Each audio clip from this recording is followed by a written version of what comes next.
ดำรัสว่าด้วยการปรับใหม่และมาตรการอื่นต่อผู้ละเมิดกฎหมายและระเบียบการเกี่ยวกับการจราจรทางบกมาตรา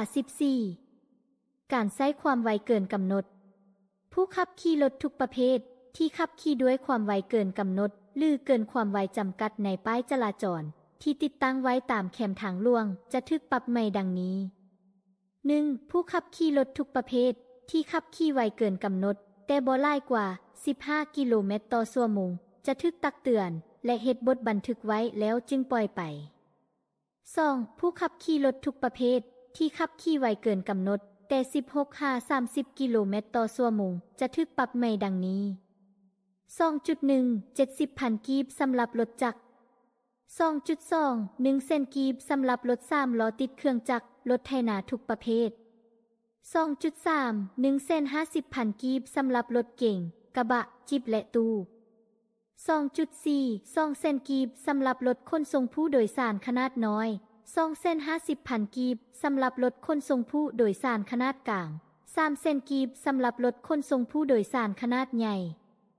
2.5 1 เซน50,000 กีบสำหรับรถขนส่งสินค้าขนาดน้อย2 เซนกีบสำหรับรถขนส่งสินค้าขนาดกลาง2 เซน50,000 กีบสำหรับรถขนส่งสินค้าขนาดใหญ่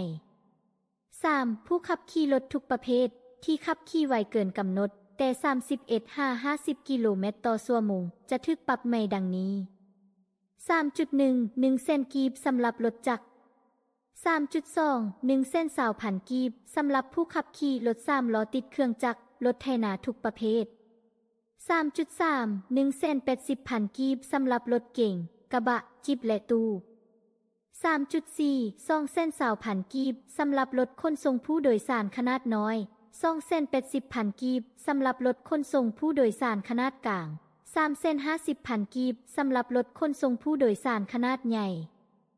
3.5 1 เซน80,000 กีบสำหรับรถขนส่งสินค้าขนาดน้อย2 เซน20,000 กีบสำหรับรถขนส่งสินค้าขนาดกลาง2 เซน80,000 กีบสำหรับรถขนส่งสินค้าขนาดใหญ่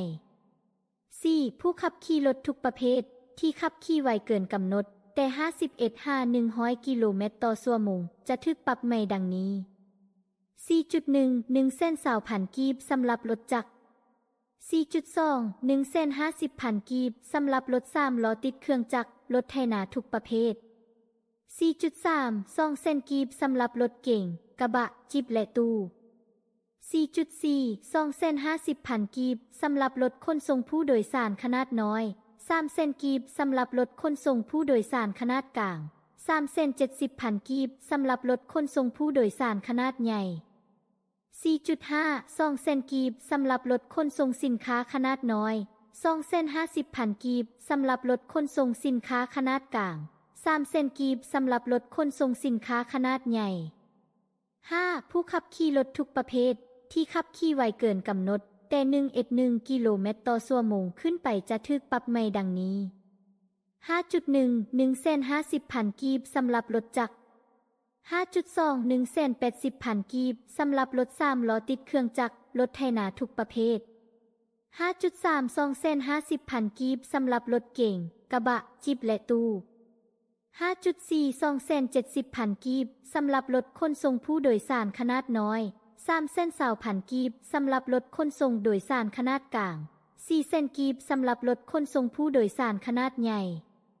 5.5 2 เซน20,000 กีบสำหรับรถขนส่งสินค้าขนาดน้อย2 เซน70,000 กีบสำหรับรถขนส่งสินค้าขนาดกลาง3 เซน20,000 กีบสำหรับรถขนส่งสินค้าขนาดใหญ่